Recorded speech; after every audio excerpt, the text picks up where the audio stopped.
That's what's up. Oh, yes, I did my best. I'm a see. Oh, yes, I did my best. I'm a see.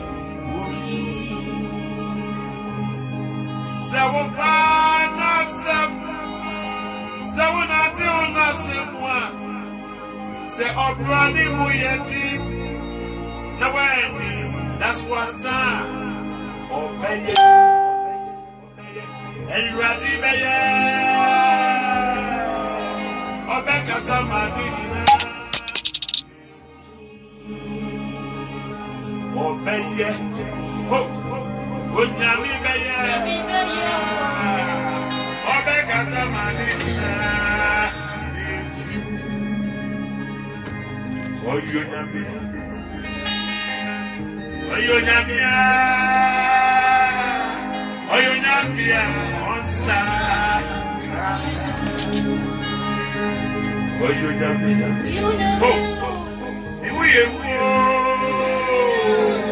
what is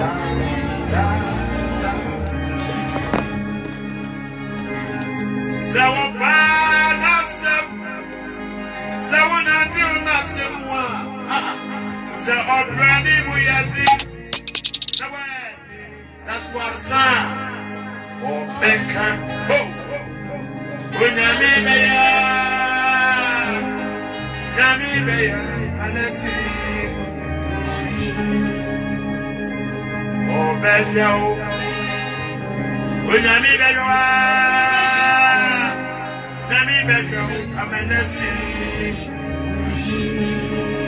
God bless you. God bless you. Pastor Wood, Lazarus, Pastor Wood, Lazarus. God bless you. God bless you for watching. Bamcho share program no ma afoforo so emra. On kan kire enuanum nyina ne say salvation preacher tenase. Nkwaje sem pekanye no anwumre e be kan kwaje sem bi a kire adofo nyina. Na me gidi se Nyankopon nam nadum so ebema ne ma aye inshira. Hallelujah. Adofo nyame inshira o. My voice no aye bibio ho ntina leye 3 days 4 days no obia monte me nka no my voice nice me man a relax kakra basisi ya no nyame adoma ye kakra nti duma no yete wenyina no ho papa mo enyize sister Faustina nyame inshira odifo ba nyame ba Rihanna nyame inshira Michelle papa mun share dumadi no mun share na mun fight mo friends nyina mun kan kira dofo say enkwaje sempa kani no watena salvation preacher enwumre mi be kan kwaje sem kakra bi a kire wo se ubetie na ubefa odofo ubeye nhira awieye brain enye sika ene ahode ne yehwehwe na mmom ade ba ko pe ene ade ahuhia eno ne se wo kra be nya nkwa yankra enti na Yesu Kristo be wui e wase nua no so enti metena se brebia even sa me hweba bia na me wo na me yewufo na mawu sansa na boni enti na mayede na mawu na nyame nam na dom so anne me da so eka atiasefo ho dia na wose me dofo a na me nua wonso Satan ama waye owufo no e wose ye hwimu free Satan sam na wo so obenya nkwan ye den e ma okra minua ba Eliana nyame ba ewo so menu aba me pacho mia baby a ubon sa se nipa tibida no ha wo mia so ebeba na ma wo akenkan bible no ama me na ma wo akenkan bible na ama me nyame hira o sofo wood Lysos nyame hira o papa sofo me chia abusiafo nyina me pam cho ye bom pae ye de anmunyam ema wo wadi nkonim otumfo nyankopon anwumre hira nka odin wasam ebre aso awrade for wasam so na gye wo ma ipegyatiefo nyina sha wonsa obi biara obete wasam no awrade ma wasam mutumi no emonwura no na empegya no mfiri wo mu fa ne mra nkwamu won konkon ya da wase ya ma kwa abasa enanwumre nso wo kasa akere wo ma ya da wase ewo Yesu di munti amen amen shira wodofo menu aba me pacha wobetimi a connect me wobetimi asend me request na ma accept sa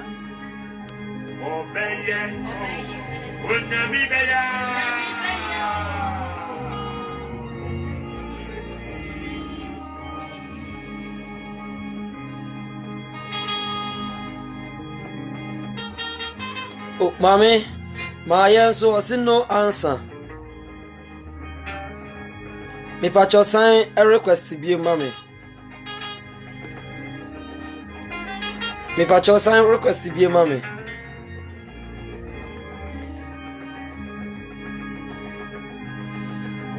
nyame ba me pacho sign request bi mami na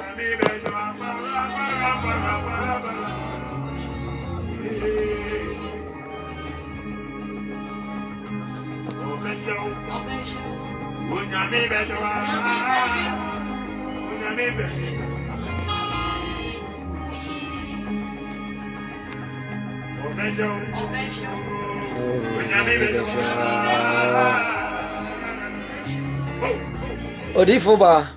me pacho mami request na me nhwe dofonya me pesa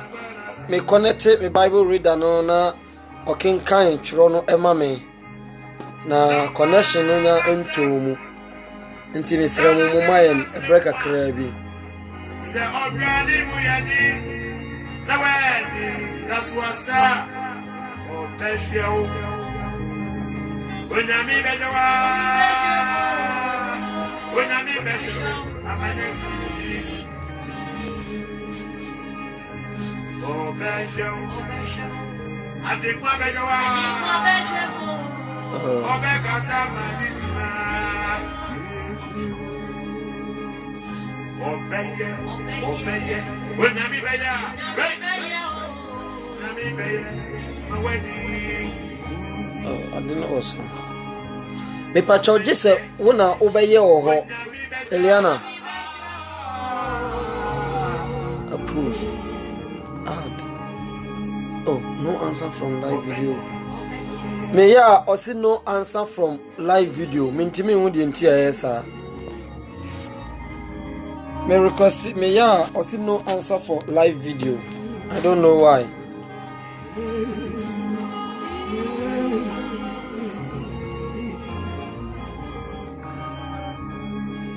No answer from video guest. Osi no answer from video guest. Minim say why you know eyana emma na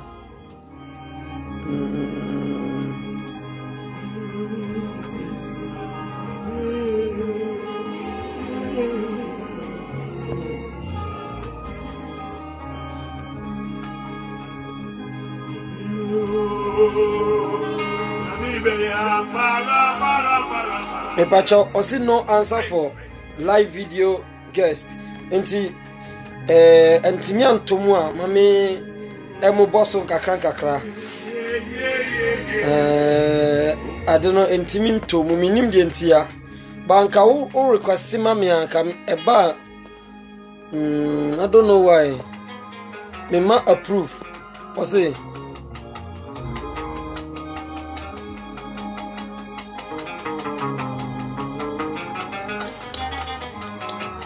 mame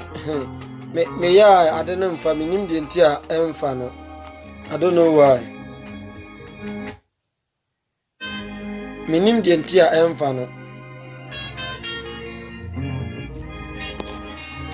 invitation ne ba me mia so wa ha o say approve nti me ko approve me bo add na o say no video added. Okay, all the same no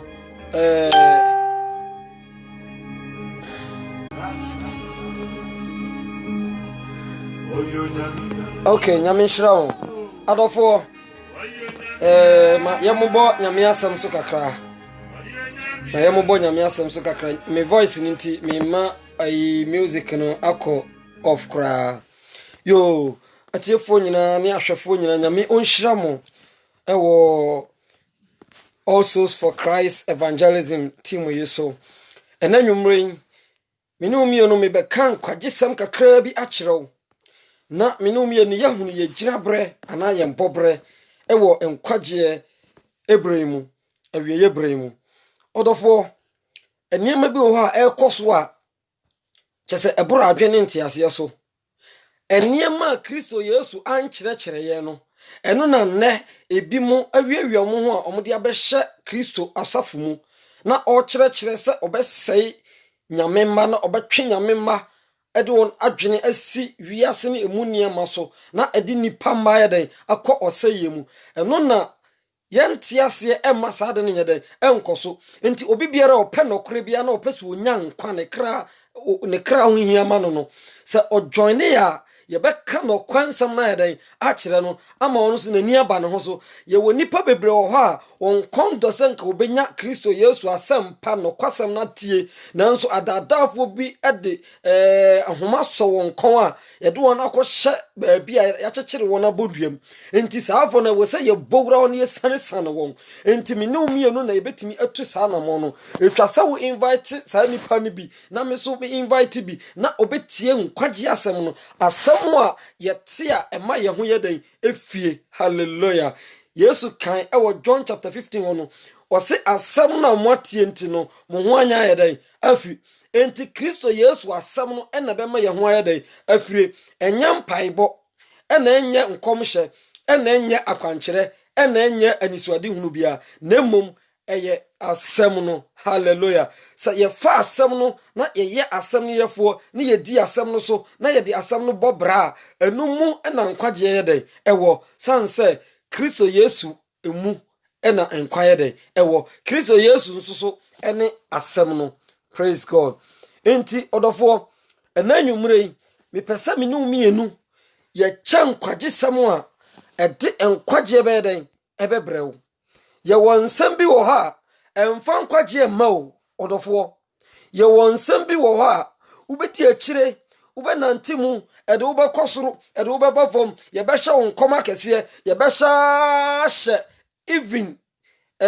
sorry to say o underwear ana o panties mpono ye behye wonkom ahya aka kire wo se wo hye panties kokko ana se tuntum na eye nokore nso so saade no emfa nkwagye anyade emma adentia sanse malam obetimi ahya wo sankom no okonfo obetimi ahya wo sankom no bayi samanfrafo obetimi adan ahya wo sankom no ukomi kromu a ye from krofobia ye from bakolugufo no ye wodi batwi ma ye abusabusafo omom ye abusabisa no obetimi ahya wo sankom ni nyina nkwagye anyade ennimu enti ne meka ne se bakolugufo bebrade ababe hye Kristo sumu ena woye abusa ewo Kristo sumu nipa bebre se woye difo nso woye abusabusafo sansa ukọ no wakobusa uti. Hallelujah. Na kwasam na meka kire no odofo ye hwe nsem bi ewo Matthew chapter 15 me voice no aye bibia ho nanka me se wo kire na meka sabat beti ho na wo se honhom no hye me se ewo se meka asem no sansa Paul se saman ka asem pa na menyedai menua mi sister ya mishra pa sister Juliana ya mishra me gidi se makonta ene mo friend nyina omo ye ya mishra se utie yen ye kenkan ewo Matthew chapter 15 verse 1 atifia asem no topic ya na ye ka ho asem no o say defilement comes from within. Defilement comes from within. Honhom ahote obi ebeye fi ewo honhom a efriye mu. Hallelujah. Se obi honte a na efriye mu enti ye behwe honhom mu de ahote na ye wi a na wo de atoto wo ho na wo de atoto wabrabo ho na wo hwɛ sɛ wo ho te ana wo ho nte ɛwɔ Awurade Yesu Kristo mu. Praise God. Honhom mu ahote. Matthew chapter 15 verse 1 going. Ye kan akosi be verse 14. Enti ba bia ebeduru no na ya da ni yetwa so. Ɛna atwerɛfoɔ ne Farisifoɔ no na atwerɛfoɔ ne Farisifoɔ firi Jerusalem ba Yesu nkyɛn bɛka sɛ tie nsɛm bio. Abra Yesu Kristo onam enwuram ni nkurase ne mepɔso na ɔkyerɛkyerɛ na ɔka Nyankopɔn asɛm no na ɛyɛ Farisifoɔ nahi enti sɛ woyɛ wadwe sɛ wobɛka Kristo Yesu ho asɛm no kora mu a sɛ wo Farisifoɔ bi wɔ hɔ a ɔmbɛtaakew nanso ɔdɔfoɔ yere ho na kɔ sansa de yɛte wo mu no ɛsekyɛ de yɛte Farisifoɔ no mu no yɛka Farisifoɔ a wɔn na ɔte Kristo asɛm pa nokora no ɛkwan wɔn na ɔkyerɛkyerɛ atoro nkyerɛkyerɛ wɔn na ɔkyekyere ne so aduruduru de to asɔre ma so nanso wɔn na ankasa wɔn satea de wɔn fa nyɛ dɛ ɛnka ɔno ne maame ana ne papa te akura baabi no ne maame ne papa no akura wɔfoɔ nyinaa nim sɛ ana kurom wɔfoɔ nyinaa nim sɛ saa maame wɔ ana saa papa wɔ die ɔyɛ bayifoɔ nanso ɔno bɛyɛ odiyifoɔ no wankwa nkɔkyere ne maame no ana wankɔkyere ne papa no na mmom wo a woyɛ innocent no wo na wakɔkyere wo ba sɛ ɔyɛ bayifoɔ sɛ wɔn wɔn nyinaa ani ɛhwɛ hene sɛ wɔn mebeyi atwerɛfoɔ Farisifoɔ no wɔn suban no yɛbɛda na di na mo hu Farisifoɔ nti sɛ wo hu sɔfo ɔyɛ Farisini a na wɔdwane afiri ne nkyɛn san sɛ wɔyɛ nyaatwomfoɔ. Praise God. Ɔdɔfoɔ Nyame nhyira. Enti ɔba Yesu nkyɛn ebebusa no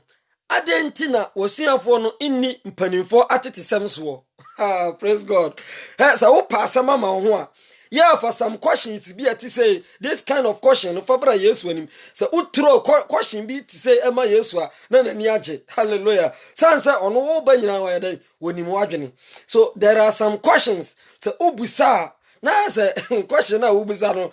me hu sa na mensi enyiwa no but Yesu Kristo adom nti no tumi no ebe yɛdan hu konkro be kyerɛ wase. Praise God. Enti obebusa Yesu sɛ adenti na wɔsuafoɔ no onni tetefoɔ onni nananom tete asɛm no so adenti na onni tete asɛm no so ɔse wɔn hohoro wɔn nsa ansa na wadidi asuafoɔ no wakɔyɛ adwuma a wabrɛ ɔne Yesu anante bepɔ so nsuo mu awia mu bɛyɛ 3 days a kɔm di wɔ no wabɛnya paanu bi a wɔbɛkeka awie a wo se wan hohoro wɔn nsa ansa na wɔdidie esanse wan hohoro wɔn nsa nti no wayɛ bɔne ente saa ɔnyɛ bɔne mepakyɛw ɛyɛ Matthew Eliana Nyame ba ɛyɛ Matthew ɛnyɛ John mepakyɛw ɛyɛ Matthew chapter 15 verse 1 to 14 ɛyɛ Matthew Nyame hyɛ papa megidi sɛ wo network no ɛtetetete na ama untimi enya ne clear no ɛyɛ Matthew chapter 15 enti oba bebusa Yesu enti Yesu so oni asuafo ya nante kom di won wanya aduane bia wo bedi a wan hohoro ne nsa eno so eka de so obi an hohoro ne nsa no odidi a eno so kan kwaje ho ana enti ye woni pa bi mo ho a ensem bia odi ba Kristo sum no enkan kwaje ho na odi abafam na odi yese na dabi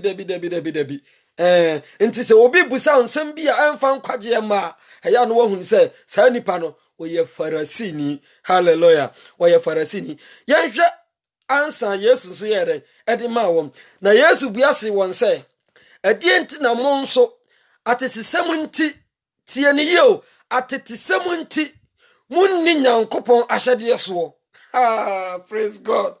Atesesem nti adenti na mo nso munni Nyankopɔn asɛm so. Enei ye woni pa bebre wo ho a atesesem nti no onni Nyankopɔn ahyɛde so. Wase da nanom nananom som abosomsom amamre de ye ntoto na se amamre nti na odi abosom achi. Hallelujah. Amamre nti o na odi abosomsom achi. Odi abosomsom be compare Kristo. Enti asema Yesu ka kire won se adenti na mo nso atetesem nti munni Nyankopɔn de asɛm so na onyankopɔn ahyɛ se di wagya ne wonani na de oka agya ana ena ho asɛmɔne no owuo na manunguo. Praise God. odofo a wutie me ene anwumre salvation preacher mani abere pa me voice no me minimu ye me ya nenso wo se me ye den me kasa sanse nipa ye den ehia nkwaje nipa ehia nkwaje odofo hwe ye de niema bi abedi kristosumu a ye de dada nipa niema bi a emfa nkwaje nya den emma niema bi a eno enka nkwaje no nkra na nipa bi e de abeto kristosumu ya davete nkwaje sem no akodi abosomsem so tieni yo ya davete nkwaje asem no ayeden e de akodi abosomsem so odofo se uye osofo wasi so uye odifo wasi so a hweyie se won davete nyame asem no nkwaje asem no emfa nkosi abosomsem so me ya akwala no ni aminim ni se yase bosum bi achi baifuo bi bosum bi ayadan achi baifuo bi na oka na numu asem akonfo ena chiri bayie abosum ena nim ne oya wochi wana bayie nanso ne kam ye se ukwa asori bia ya chi bayie odofo yesu ba ya na baifo dodo se na wochi won Mary Magdalene na yesu oba yesu nchen na Mary Magdalene on de oburu baifuo so ati ase Mary Magdalene na oburu baifuo so sanse ahonhom mako de enso ena wonu mu or charming spirit or fornication spirit or chesa ahonhom so including baye and so oba yesu nchen no yesu anchi Mary Magdalene ankase machi no mumra Israel fo mu baifo no ena machi no enya ni adwuma yesu ye de oba beye na baifo bebre wo Israel nanso yesu wanye de wa machi baye obetutu ahonhomboni se baye to obi ma yesu hia na otutu ahonhomboni ye de efiri ni mu odofo tie haye na fato wo wabrabo ho se wote saade a ene hunu se wawu afe na nwumre nyame asem enam so ebemo wa de ebenya nkwaje hallelujah Matthew chapter 15 no verse 4 tie asem we yie pa na onyankopon ahye se di wagya ni wunani na de oka ana eja ho asembone no owuo na manunwo nyankopon na ahye o se di wagya ni wunani na wonkwa na awara asase so we ni bosha ayi de we ni amransama bosha den ewomu se won di wagya ni wunani na de oka ni na ana agya ho asembone no wo na manenya de maningu odofo se wo ha se sia na se wo wabɔ ma mi baye na wo gusu bɔ ma mi baye which means you are a dead person. What you say? You are what? A dead person. Yes, Pharisee for no bra ye si nipa bo na nka wonke ye si wabo dada. Say yensi abo nenti no. Wadwene ne say wafa ho dia na onfa ho ni yo. You have already died. Wu. Enti sa wo ha na atora sofo na dawroma, atora difo na dawroma. Wo do wano asi wo maame so, obi kura timi twe sekan. Edi ko sini maame so, obi timi twe sekan, edi ko sini papa so, obi kura timi kum ni maame ana ne papa. Look at this. Through sa niema we no, nipa bebre gu jail. So what you say? Anano na me ne ye bompaye, ena sister ba ko ye ne no bompaye, sister Felicity. O say, ne sofo bi ekosra obi a oda ya jail, ya jail no. Na okokosra nipa no okoka nyame asem kire wo no nipa no sunsa sister no sunsa adanya wo se wadi nkwase asem wadi obia no achi osofo bi na dada ne se ne yonku sister bi ne yonku ba bi ayadan eye baifo o na eye no enti ochi bayire a ochi no ana okopagya anwa no sister na ba be sonija o se na de baifo wo ba be se madwuma sanse yase wo na wo se madwuma ameye enti wa nede ya wato amigya ho pe sister minya baifo ada na okase minua no wo de na wo ye kikiri wo ma anwa no asi jaso no wo hwiegu sister so wa se nanim so ena ne oda jail ye bekom abusuafo no kofa akire kofa mu sister no oye innocent oni baye onye bayifo wasa ne life say see ameka say ono so order prison ya jail no hwe sofu no so ni number bi o na sa sofu no onya onfa ni tiri ni dimuda say what yet onfa ni tiri ni dimuda say onfa ni tiri ni dimu say what you say since the Bible said sintidua ne de beba na de nam ne so beba no onye dai wonue enti sofu ya dawroma obai akohwe anwa aguni nua ya ani asa nani ama ne ono so da jail nipa bebre nam sansem hunu ni ade boni we so ayedai eko jail enti anwumre se wutie me na se wosori ede wano asi wo maame ana wo papa so a even se wo ye baifo mpa Yesu se de te ya mu no so chan de wo wiase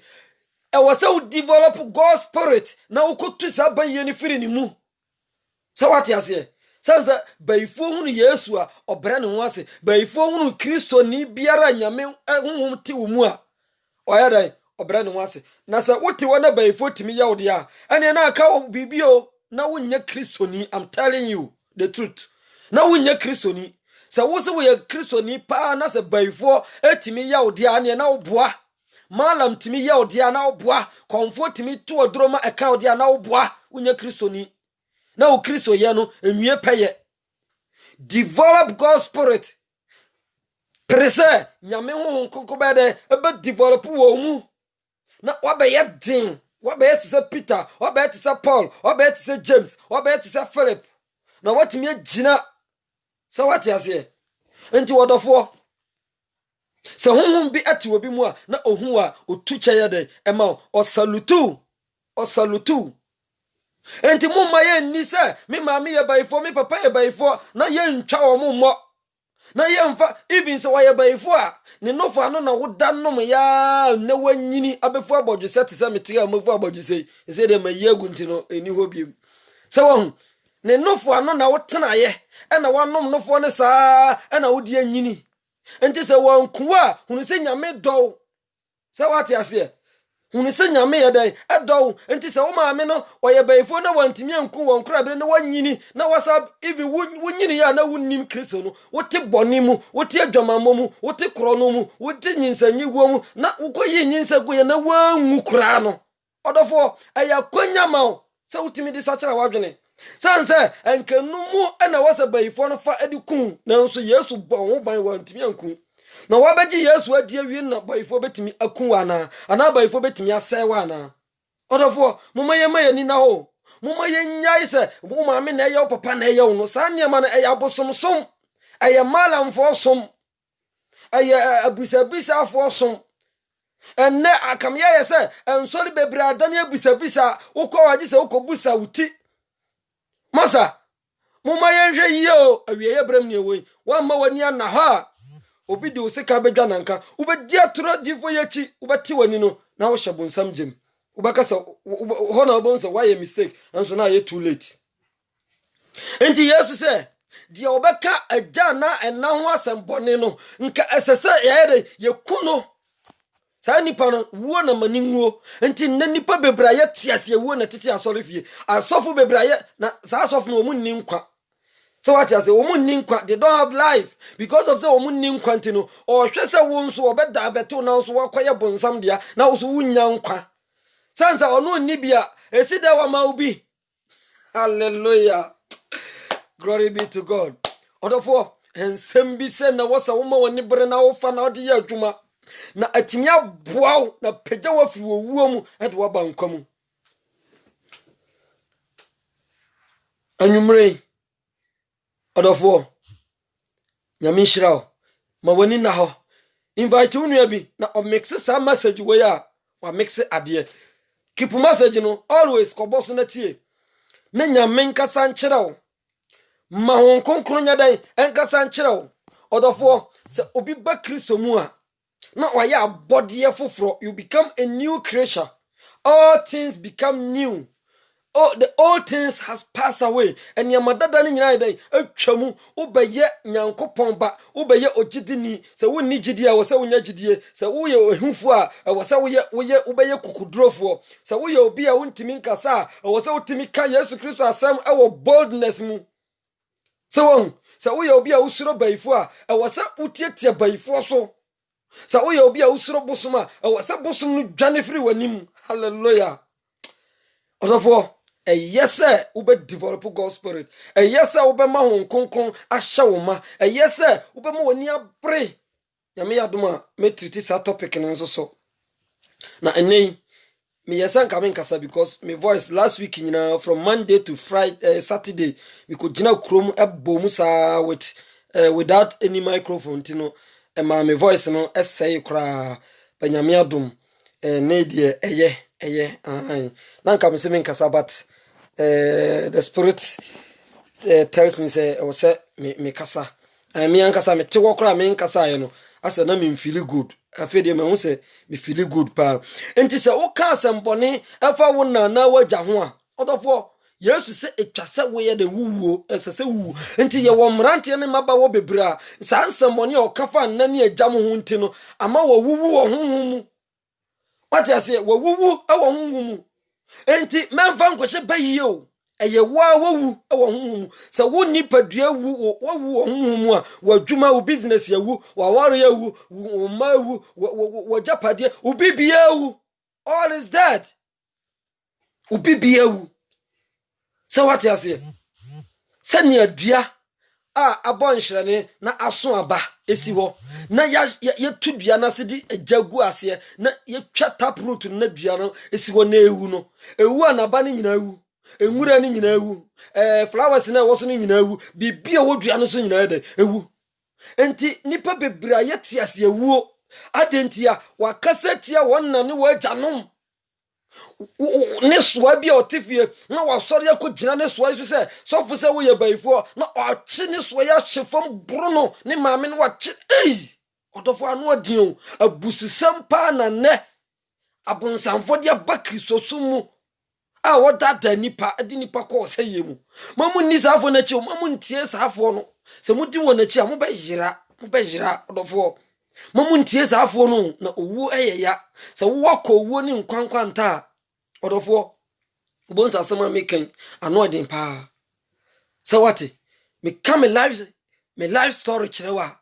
me come life story chirewa ubonsa se nipa bremu papa enye izo odofo nipa bremu papa mayira wo desert da ena mayira wo eposo so what you say mayira wo desert Sahara desert mayira wo ena me ko yira wo Mediterranean sea so enti wodofo ye hu bio ye de ni afa niema mu so won nyankopon adom o nyame adom nye se bia ye chen obi ye nchen obi a ena ye mfa bibia so nya den enhoahoa ye ho so what you say abrochira ha nipa yare nipa wu saa na wote Africa so wo be yare wo be wu ye di menken ewa ha wo so wote Africa wo di menken mfrema ya home na enu bi na home anwie ebo ho no bia na ebo ha that's pass mrofo no o ma dwene no ye adwuma so what you say o mo nye pese minkum nya o mo pe o man ni yeye enti o ma siesie o mo man na ma o man na ya fe na ye man mu wona o mo ye adwen boni wicked mind enti wo pe ono nkwa ne de enti wasiesie ono na busua ne ne fie na baabi a wate no yese ayi de residential area na o masiesie ho very neat na baabi aka ne nyina de futu fry omo mfa ho se won black my mind uba Germany ha ye ni baabi abakasa ahe residential area ntino yasiesie ho kama na baabi aka ne de yensiesie ho how dare you we ni pache obi ana we are all equal ye nyina ye pe sa na brochire abrabo ne ye den etie obi anya obi a wo da ka kesem na obi te bicycle so a na o tware kwan mu a wo ka kese no opan wo Jaguar na wo Hammer limousine na wo tim Lincoln dia a wo tim ni nyina no you have to stop for the bicycle to pass before you I was so gina ma cycle no ana nipa na onam fam no otwam na sa wo so Lincoln mu enti wo de bebo nipa na fa bo no na ye be kire onyansa so what you say Ghana na ye bo nipa aso abent say nwan what you say krom ho dwan kura nam ka kwam ya mo ne so aben na banipa odwan kraman enam ka kwam a ye mo ne so aben na banipa ya fa no nto nche ende beto mu nyame adom a eno so eda ho Into odofo esan se ya kasetia ya maame ni ya papa no ntinu hwe menyini bebre but manyini kakra nyame adom mfie no yedi kakra nyame adom ha se ohwe maha nyina ya white miti nyina ya white ba so wo ye nhira nyame na ahira me se wate ase odofo hwe abrantie we obeti 30 no fam down ho 25 no fam down ho 15 no fam down ho 16 20 30 40 kura de se na wadi binu no yenom side de na wadi binu no odofo adentia hwe osori a okọ asori osi sofo sei me maame ye bayifo no akoto ahye na maame so no waboro no na maame na sunni so na begu fam no wonkwa so ate wonkwa so aydan ate wonkwa so ate untimi ni nkwa tente meda. I'm telling you what say what hwe moja gunu no obitim kotosha ne papa so no wabobọ no fofram ne maame tipen ne papa tipen no wakoto ahye no so no wabo no pasa adanya yeso wo ye bayifo ona ma minye yie ona atena ma yie yeso ona atena ma kwantuo so ona atena odofo oh mama munya sa o na se mo anya sa suban na hallelujah. Old man soul winner. Yeah, you are right nyameba old man soul winner. Ebe kakra na we entina ya na mpese mi jama eba no bia unsa ye white mani je ho papa mpese ye white bompa ise nu be 15 de na ise ba bia ye pure white na aye kama nyamishira old man soul winner. Yeah, I'm very serious mani abre sanza me hwe mrante ne mabawa boninti wabuo maame no papa no wasori eti e wona ne wagya no nam so ade won kɔ wawuo mu no yenya ye ka sa no kwasam ya wontie asofo ebeka no omuntie se won hesesi ame no ka sa nyansa semwe nkwaje semwe ye de wobekɔ nkwaje mu no hwe nipa follow kɔ baabi a maame ngegemu adidi amanfo atem kɔ baabi a ya tu obi ho ya di obi atem keke na kɔhwe nipa follow kɔhwe nipa ere follow asamwa eniema emfa nkwaje ma no ebeti nipa nkwaso no kɔhwe nipa follow eniema eti nipa nkwaso no Bible say words are spirit and are life. The same words are spirit and are death because obi benya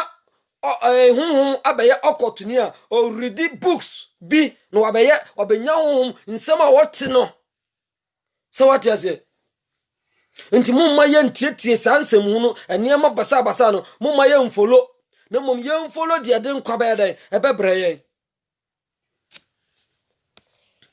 na modie musi obi obesi naja anane na se de anka wo benya me ho ne ye ayeyede no na enise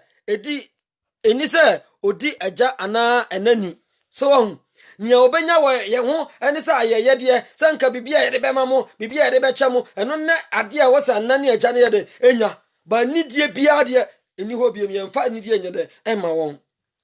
so won na mo atetisem nti mo sei onyankopon asem se won mo atetisem nti o mo sei onyankopon asem ma memfa wo mra atetisem no so atetisem no ebi ni se ebre bi wo ho a ubeti na yesi konfo asomasi wakwakire maami asomasi ana papa asomasi adan ya yesi wo ye bayifo na nipa akotwa ahia ho na ye bu maami na afe no woka ena meka ena akosi amanu mina mikun no ena ka we nya accident mina me mani muni ye ena se wo fakwaku manu mina me ye ni se ena tesa nsemhunu saa ena wo kwa asori a saa nsem no na ekoso obi be kwa kwotena asori ye be yi concert wo ho saa kosi se ye bepon onya hwe emfa nkofie ni kakra we kita no ni ya sa chinchim ni nsa ni ya sa yede ni ya sa je oh odofo enti wo koya anasa wo baaye wo koye anasa wo baaye empanimfo se ye de nam ketwa ene edi adwene kese na wo de wa adwene kese na sa akoma nam ketwa na di ebi dabe na unu se yatam odwan mu a ade ahya dawa no se ye de koto ayi adwene se won da be no won se yachi akokosere ede akokosere ahya dawa ano se ye de koyi adwene ketwa kon sana na difo na yemu wo kita 10 million o se fa bra menya kwankyerema na obenya 100 million oje 10 million na wim unya hwe se wati ase die obekire se kwaye no o se so anaju dumienu na fa bibi kogu angwantanan so aya abosum sam malamfo na yesa akonfo na yesa okotufo na yesa nyame ba biara nsore ahomache no mienu emfa kosua na abidie anase anointing oil enkogu baabi nyame ba bia anya saade no se wati ase eye okotusem nyame ba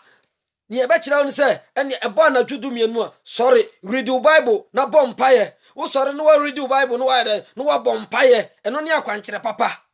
na enya fa nkyini kogu nkwantana so enya fa kosua kogu nkwantana so enya kotutu oyirigu obi afikyire anase obi kwan ano eya abosomsem enya krisosom so wati ase tete no ena amala mfoni akomfo no eye saa ne ma no ukoje aduro wan ho a na odi akogu nipa na afuo kwan so ana odi akogu ni fie ana na afikyire ana baabi saa na abosomfo ne mala mfo ne ye eye na efiri na aba krisosum yi efiri hene na aba krisosum yi anka ntete enka mala mfo ayi krofasafo ena yi sika efiri bag mu anso na obi so ye sika bofo na obie bag mu asori dem na oyi sika free bag mu oso ye sika bofo krofasa sam wanyina mudi akire se eye kristo enya kristo sumo odofo eye krofasa hindu mu ena na di se adwuma no ati ase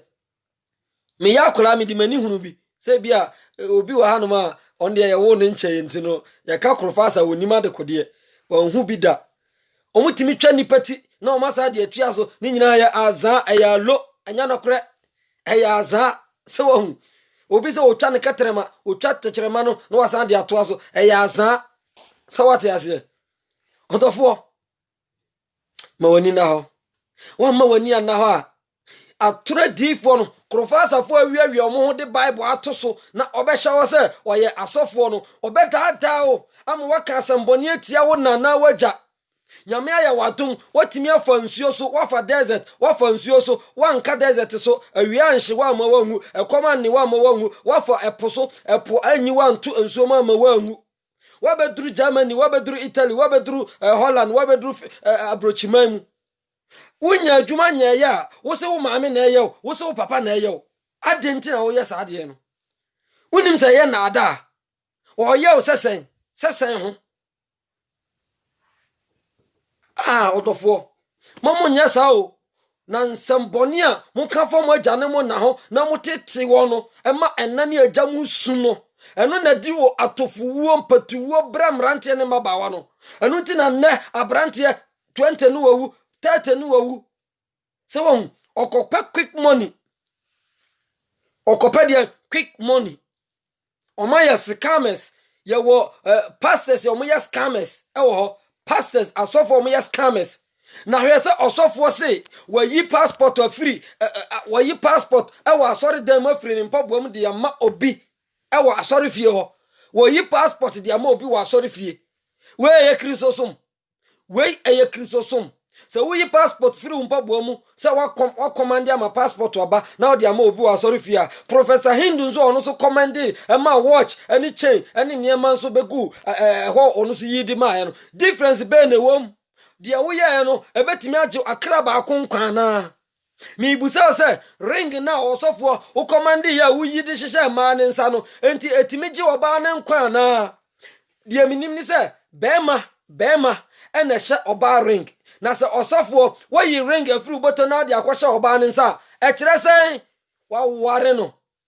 esansa mo nie frefre nti na mo adwene mu emie ye nti no wa ware mo honhomu saafo no mu de mo nkobusa wo se de bia akwa no beba no no ma beda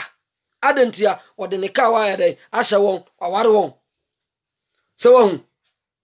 usori a no wasabe ka kira se honhom bi waro enti gye se mitwa sa aware anum enti fasika se bra menya kwankere ma obegye obedidi wobete wani ne wawu na wawu nkwase awuo uba yare nkwase ayare na wawu nkwase awuo na yakosie nkwase asie na yasa ya nkwase ayie na amanfo abenum nkwase asa na yasa bebo nkwase asa ensa se wate ase na waburu nkwase aburo odofo momo mani na ho na wiye bremu ni momo mani na ho braniko. God bless you, God bless you. We are reading from Matthew chapter 15. Matthew chapter 15 verse 1 to 14. God bless you for joining us. Hallelujah. Sister Fia, nyamisha se ons utie yen. Nyame onye okese share dwumade no na invite your friends na ontie bi. Sanse in same way na ema nkwa. Odofo obekwa asori na sofo wose akwala we ye bayifo enti bra na wasan kwala lai so mo ye bayifo show no wasan amanfo malai so mo ye bayifo na otewo na wo ye dan wose ata kohwehwe mu se we oso wonya bayifo enti ata kohwehwe mu se oye bayifo na onye na ata nso kohwehwe mu na ata se wo sofo oye bayifo na wo ata na wo kohwehwe mu no wo so ye de wo so wo ye de. Hallelujah. Odi wo ye kaire sanse bayifo kwa yi a otesesa monsam fie enti te watimi akohwehwe ma hunsa nipa ne ye bayifo ampade a ene na wo ata wo so ye wo ye kaire na sofo ne de hey oya sesabonsam watra bayiye oya sesabonsam. Hallelujah, praise God. Odofo asaya mesere kura ada na nipa nhuni nyansa kete kura ni yedi sankrofo wo yachi ada ntina mudi wonachi koto na sore me na mema osei koto na sore me na mema osei ena omu kotokoso sore ena yetoto kaase cha omu ena yetokotokoto sore ena yede enti kana oje kana ayaden kanu ebe ma wonkwa ka ebe ma wonkwa adofo nyame aye wadom wo ye adwuma nketenkete bi wonya de ubedie de ubekọ eba wonko saa osofo no ho no wonko saa odifo no ho no wadwuma koso ukieso a wotim no utikieso mu nanso wadwuma yadan ekoso wahwe wo masku amanne wo ma anya baabi ayadan agina ewo kieso a wotim no mu waton ice water ne pure water saa no wabeton ice water ufri ice water no waba pure water saa ene nyame adom watimi ahwa wo masku uba no kra bia wie ayi nano Sunday Mother's Day obi frɛ wo sofo wa sika FM maame na susa wose ye wo no osi so owo ye okotete ahaban okotete awromo beberenim awromo me matena kura accident minim awromo okotete awromo ahaban na tetemre mu no na yade ekyekere mu especially awache wo maame ko market na oba wonse na wato wacha gu awromu mu na ya buka ne se ne aka toto na ode abro efa nkasa eno mu na tete ne yadidi o enti na nipa ho aden eno nti na kwa me manyina duru sampempenso me da so ye young. Hallelujah, because tete aduane no ebi da so ye dai ewo me system no mu tete aduane no ebi wo me system no mu odofo bi ameka say unidi awromu mu da unidi awromu mu da se won unidi awromu mu da hwe ya ukonsuo mu a ubu awromu ni sei na wabuka ni sei mami pepepe bi na menye sign kakra ubu oti awromu ni sei ya na waye ni sei ubuka ni sei uye ni sei ya uye ni sei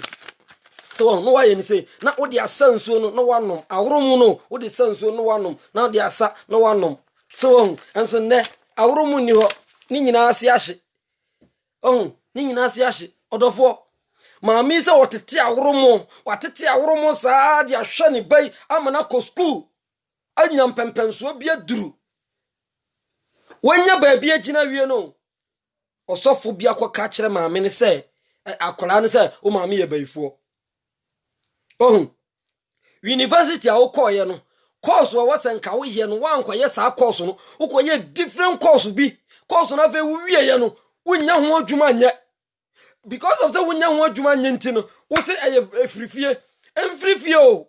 wow mistake. So what you say ebia nka wo de koye carpentry ana wo de koye mason nke boa ana wo de koye engineer nke boa wo so pa accountant wo pe we no wo koye course bi hu bi afa wo wie ya wunya ho adwuma nya wo se efrifie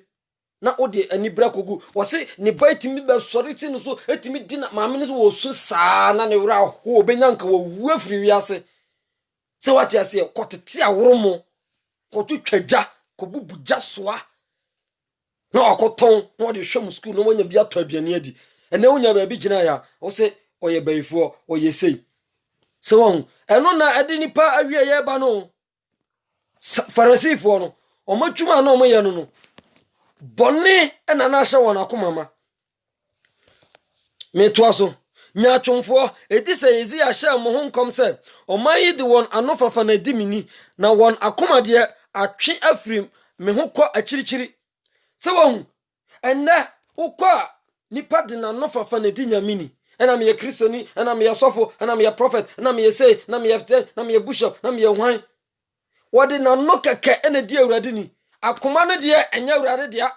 eye bonsam dia atwe afri awurade ho kɔ akirikyiri adentia achiwade ne niema bone no were ode ye se won enti edise odifo Isaiah sha mo ho nkom no omai de wona no fafa ene yede ene diminie ba wona komade atwefiri mu yede akwa chirichiri se won enne Ghana Christopher sa na akoba enya Ghana nko enne Christopher Christo ni nam ho na wiase ni nam ho wo hu difference bia Christo ni nam ho na wiase ni nam ho a wonya de wo hu difference bia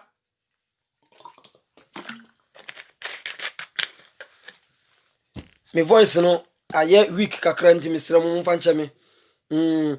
enti ewosenka Christo ni enam ho a na wiase ni nso nam ho a ye hu difference ye den ewo mu because Christo ni eni wiase ni nya den enye pe Christo eni wiase ni nya den enye pe enso ne ye mu sese empre dodo se na obehunu ni pe nam na wotime hunu se wei ni su ene ne ban ne dress ne ho se ne awaya no oye Kristo ni uhunu ukoka yasik nyamesom ye den ewa akoma mu eno nso na chiro no nso akase ni aye ema ewa akoma mu no ena no ye den edadie se wo enti ya dada nipa sa amanne kwantene ni a wose nipa faso no a obenya nkwaje no nipa mfaso ena ya mane ene nam ekwan a emfa nkwaje nye de emre nipa so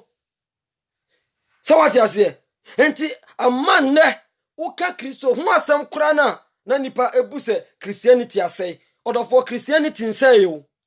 Kristo sum da so gina ne namon so wa befram wo na wasai na Kristo sum ankasa de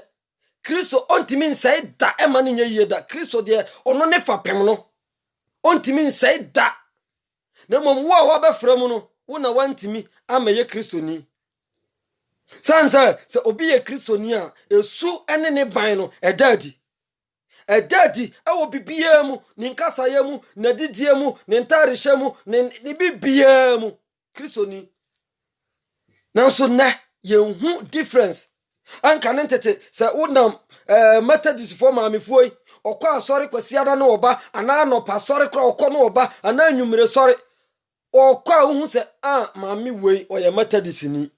uhunu no na wahunu mami wei oye Pentecost ni mami wei oye Presby ni papa wei oye wei ni papa wei oye seni sawati ase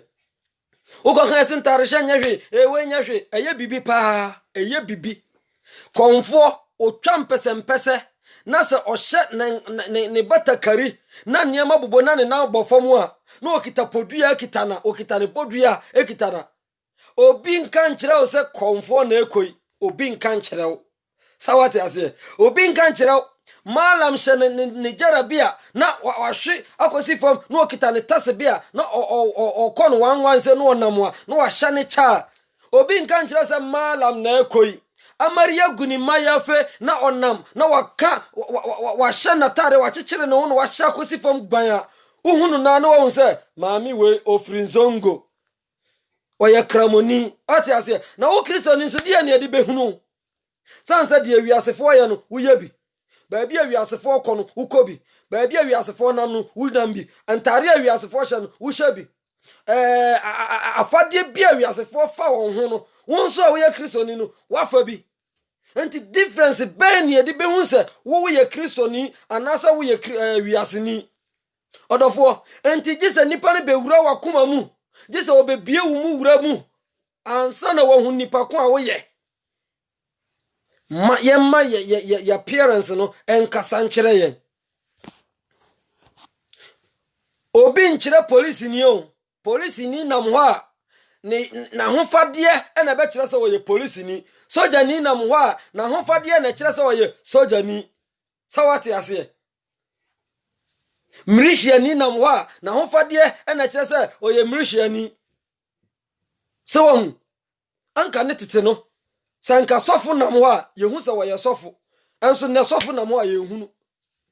adentia sanse am Roberts crab bo coat ahihye tie akese enti yehu enti wo ne yeye wo kasa ye na be me yehu sampa nipa we wo ye osofo ana wo ye kristoni se wati ase odofo mumma ye nhwe niema bi ye wo se edisa Isaiah sha ye hunkom se omayi di wona no fafa na di mini na won akomade atwe afiri me ho kwa chirichiri na wo sore me kwa wo kyerɛkyerɛ nsɛm a nipa ahyehyɛ hallelujah nsɛm a nipa ahyehyɛ no wɛde ɛna wo kyerɛkyerɛ won kyerɛkyerɛ ni nyame asɛm Kristo Yesu ba asase so no nsɛm a di nipa bɛma ɛde nkwagye bɛma nipa ɛno ne asɛm a Yesu bɛkyerɛkyerɛ ye Peter ɛno ne nsɛm a Peter bɛkyerɛkyerɛ ye James ɛno ne nsɛm a James bɛkyerɛkyerɛ ye John ɛno ne nsɛm a John bɛkyerɛkyerɛ ye sawate ase Yohanes boni John the Baptist eno ne nsemo a ni owere obekyerɛkyerɛ ye ni nyame de hye nsa ommeka no eno no obeka ye nyame mfa nhye obi ano se koka kyerɛ obi na one ne maame ana ne papa nkwa ya aka o dabi enne kam ye se asɔre kofo 90% won enkrofo ayaka adentia die ne sofo aka kyerɛ ni nti sawati ase enti wonam nyina na kuma mu bitterness na aye na kuma mu ma bitterness wodi obi hu chese wodi obi hu asema hyani mu saa adentia yese wona ama na dwuma nye ye yese wona esi ni kwan yese wona aye ni sei enti ama nne no nipa bekọ asori obeba no na odi abufuo na ekofie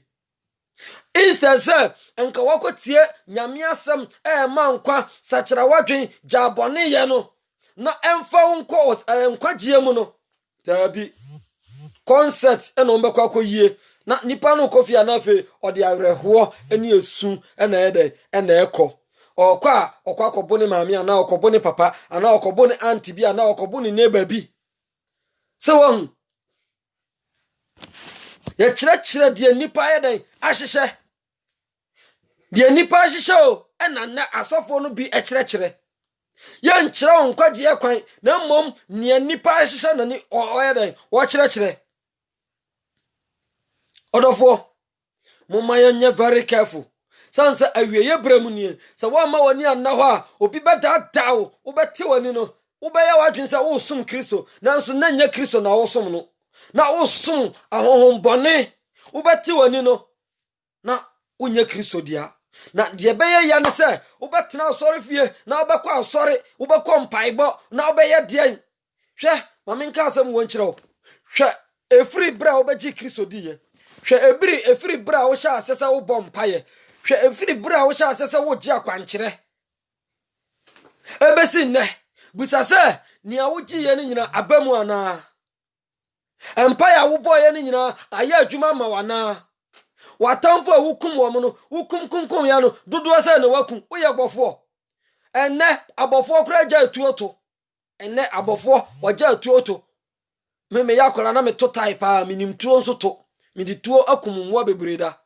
se wate ase na me nhyeda nya bofo na nso na me pebi ade ye me nkwan de a mitimi ekokum bi ade be ye me nkwan edi se wo hu ene abofo kura gya tuoto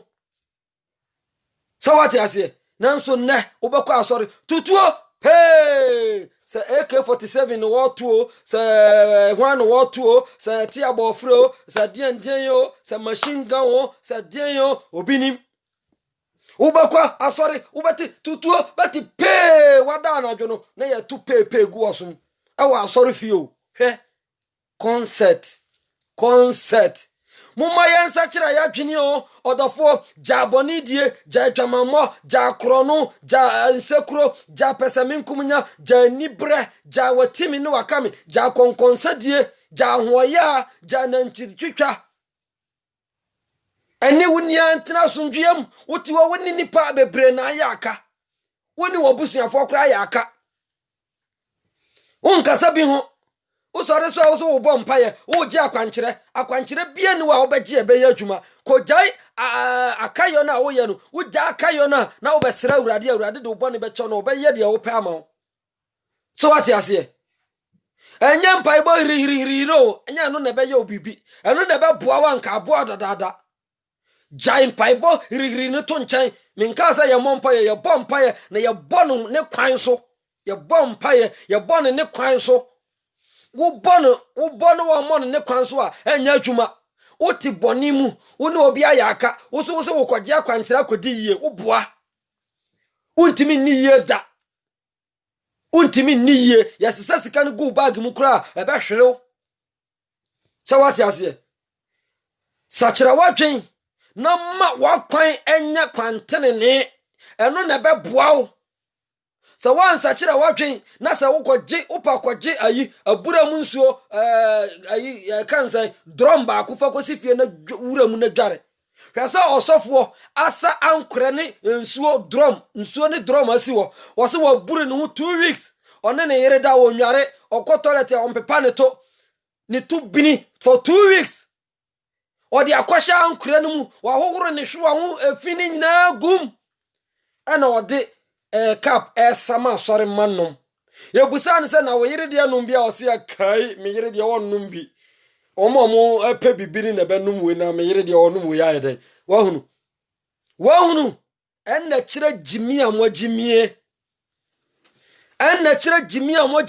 o kan se ya se wo di atem odofo me ni watem me ka fact na kire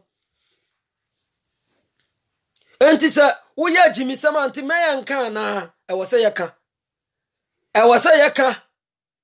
se wo ye president kra na wo ya jimi samu a e wose yeka ma wo hunu sa wate ase osofo wo bure ne ho for 2 weeks na wo ko wura drum mu na yesesa ne ho nsuo e ma asore manom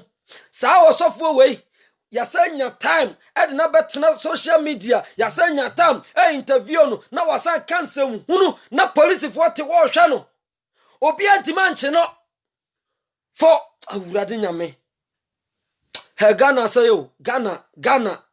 hia adwensa kyera Ghana ehia adwensa kyera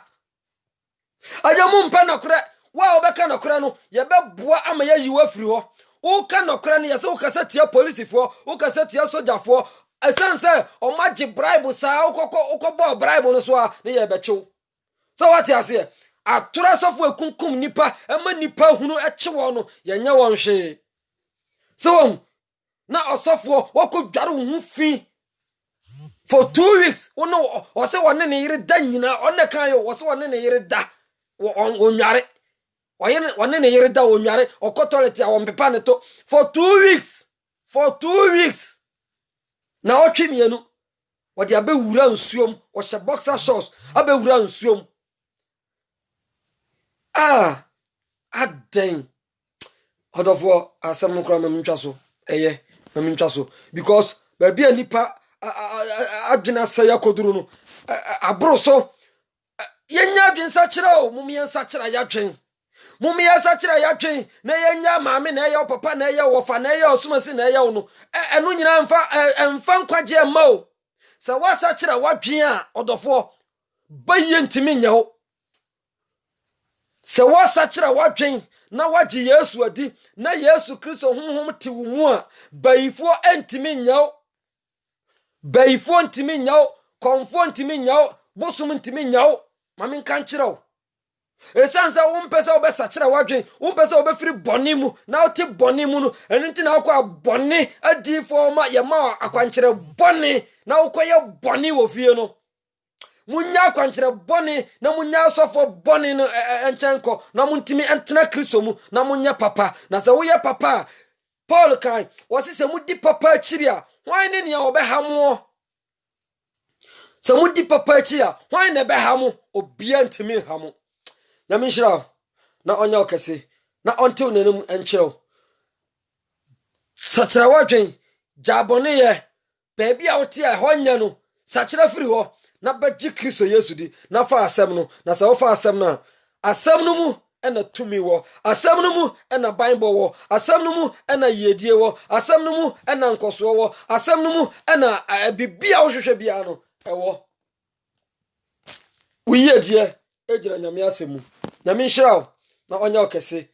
ananwumre unua brother Chris salvation preacher ena me ne wo kye nyame asɛm mu share sa asɛm we san bo na tie na obotie premium sa ebeka sa kyerɛw na wobenya adwen sa kyerɛ na wobetu hofo na nyame nam na asɛm so ebe hiliw na ebe pagyaw agina baabia ehokron nyame nhyira na onya okese me ne obɔ mpaye me da wase onyame tumfo ananwumre nso wode wasɛm abrɛ wo ma awurade wasɛm mu tumi no fa yɛ wo ma ho adwuma me bɔ mpaye awurade bɔne bia obi ayɛ sɛ obi akɔkɔbo ne maame a na akɔbo ne papa ebre a wate wasɛm yi na awurade wonu ne ho no me dwato mogya srɛw sɛ awurade fa ne bɔne kyɛ no awurade fa ne mfomso kyɛ no na ihu ne mmɔbɔ na gye no na ɔno so menya nkwagye ɛma ne kra me breto me de ne mpane nyire nyaase me da wase sɛ wodi nkunuma mai ɛwɔ Yesu Kristo din mu nti amen odofo nyame nhyira na onya kɛse papa brother Patrick Doiri nyame nhyira papa nyame nhyira sister Harriet nyame nhyira pa mama Dorcas aka mama Dorcas nyame nhyira papa sister Tintia nyame onya kɛse na onhyira Nana Princess mama nyame nhyira papa nyame nhyira brother Nico sister Esther Obin nyame onhyira na onya kɛse sister Fiaba fi nyame nhyira Eliana nyame ba nyame onya kɛse ohima Dorcas sister Faustina Bio ofa yeboa nyame onhyira Nana Kofi nyame onyam kɛse papa atiefo ne ahwefo nyina nyame onyam kɛse brother David nyame nhyira sofo Lazarus osofo nyame onya okese papa nyame onhyira obi biara mi sister Juliana nyame onhyira brother Kwaku Essien nyame oma nanim mpa emra so brother Michael Owusu nyame onhyira na onya okese papa nyame enhyira atiefo nyina wona mantimi ambo nti nyina nyame onya mkese nyame yaduma tafoforo salvation preacher me de enkwagye sem foforo ebebrɛw hwɛ yie sɛ ubenya adwensa kyera ubegya bɔne ye na ubetene wo kwan awo awurade anim na bɔne a wayɛ wo maame a wakɔbo no wo papa bi a wakɔbo no obi a wode ne ho asɛm ahyɛ wo mu sɛ ɔnna ɛyɛ wo no wode ne mfomto obɛkyɛ no na ubɛsakyera yɛ Kristo ni mapa sɛ even obi ha wo mpa na sɛ wo yɛ Kristo ni mapa Kristo bɛbɔ wo ho ban ontimi enha wadwene nyame nya okese na onti wo nanim kyerɛw ɛwɔ Yesu Kristo din mu nti amen.